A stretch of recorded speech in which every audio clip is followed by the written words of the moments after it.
Welcome back to our channel. Today I'll show you how to get Facebook on your laptop. Let's get started. Step 1. Open your web browser. First, open your web browser. Type www.facebook.com in the search bar and hit enter. This will take you to Facebook's homepage. Step 2. Create an account.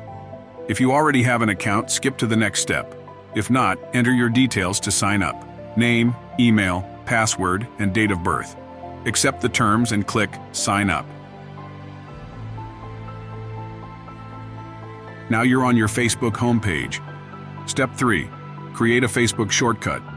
Facebook doesn't have a laptop app, but you can create a shortcut. In Chrome, click the 3 dots in the top right corner. Go to More Tools and select Create Shortcut.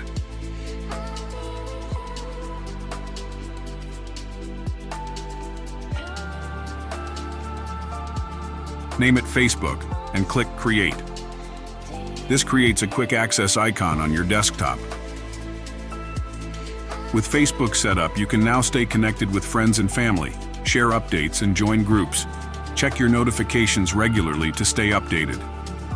Thanks for watching. If you found this helpful, give it a thumbs up and subscribe for more tech tips. Stay connected and happy browsing.